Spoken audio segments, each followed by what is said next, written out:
So we have a new knife here from, to me, a new company. I'm not sure how long they've been around, but they do normally make swords, which we're going to do a video on one of those as well, and that'll be coming out pretty soon.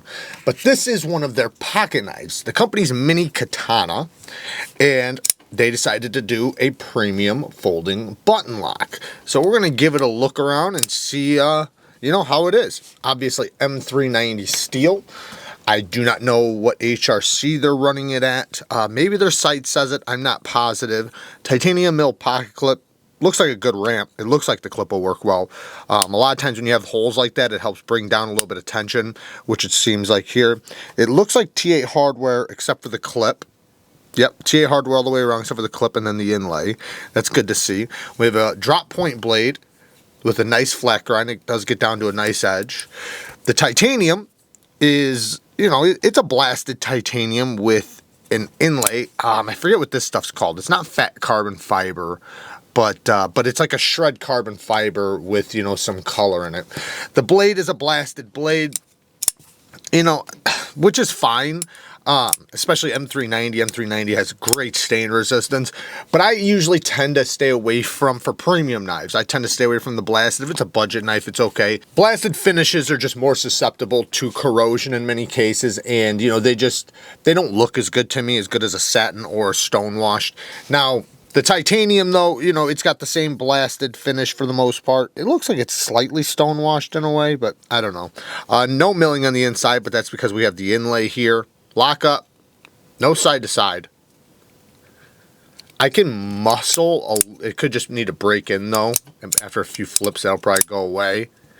I can muscle like the smallest amount of up and down, which is pretty common on button locks, especially from the start.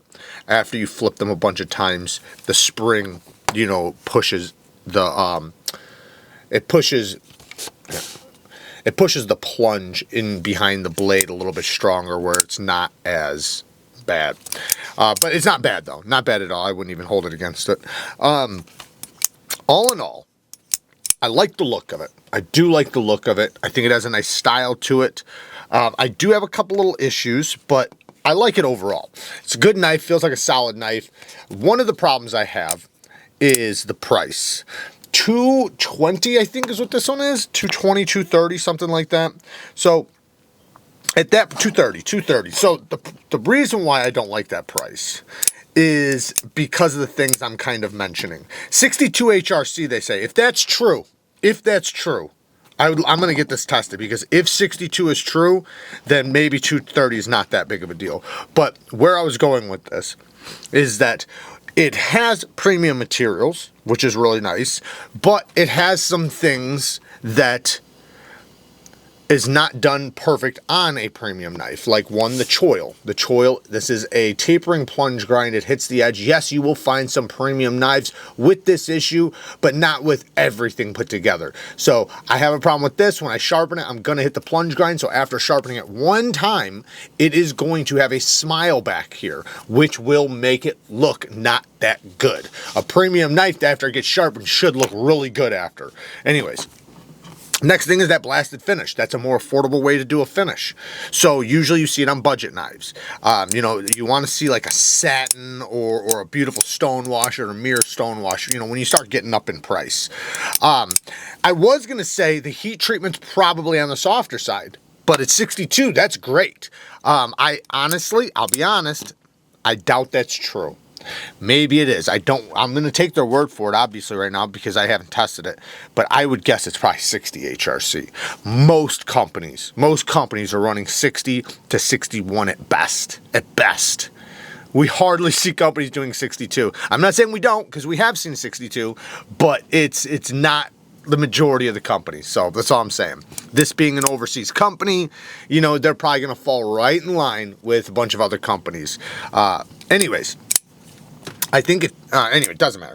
But the other thing, you know, as far as the price, you know, the handle looks very simple. There's no contouring. It's flat scales, which I'm not saying there's anything wrong with that. I'm not saying there's anything wrong with that. I'm just talking about for the price, right? We see other knives very similar to this under $180.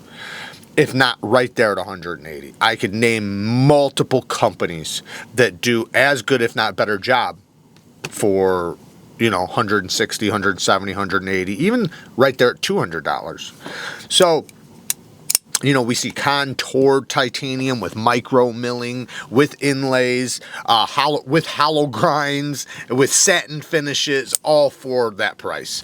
So this just feels a little high for what I'm looking at, and I know that does kind of take a little bit of a trained eye. Most people might not even agree with me. It might not matter to them, those little details, but I'm looking at the details of, like I said, is it a satin, is it a stone wash, or is it blasted? It's blasted, okay, well that's less expensive. Did they, you know, do their job making sure I can sharpen it without fear of hitting the plunge grind? No, they did not. Is it contoured? Does it have micro milling? Now, it does have micro milling, but not like a lot of it. You know, the inlay looks really good, and I will say, beautiful inlay, by the way. Beautiful inlay. They did a great job with that. Looks like a nice cut. The fit and finish, you know, and all that, it matches up really good. They put like a little, they traced it around the edge, which does look good. It makes that separation. That actually looks really good. I actually appreciate that. That looks really, really nice. They got that nice little chamfer right there for when you're wrapping your fingers around. That's a nice little touch. There are a lot of great touches here. I just don't know if my hard-earned money, I would spend it. It's tough because it is good, you know, and I do like it. But like I said, if it was like at 180, I'd be like, yeah, all day. You know, even like, yeah, 160 to 180, yeah, that's where I would go. Because think about it, even We Knife Co., they have, what was the Civivi Cubit? Like 160, 170 or something like that, or maybe it was 180. Regardless, though, you know, and they're very established. Anyways, not a big deal. Like I said, I like it. I'm just being honest. You know, I think the price is up just a little bit high for this, and that's it. Other than that, you know, it's a good knife. It snaps out there really good. The detent feels like it's only getting better. Yeah, I don't know if I'm getting used to it or if it's just becoming stronger because the plunge is breaking in. The flipper tab does kind of push you back just a little bit, but I can choke up over it.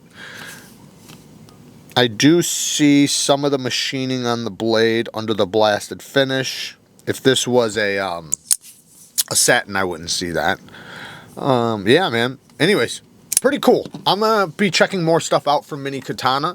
Like I said, we do have what they're known for, which is battle-ready swords that we are going to be testing out. Now, they make affordable battle-ready swords, which is really cool. I think we might even do a sharpening video on a battle-ready sword. That would be interesting, right?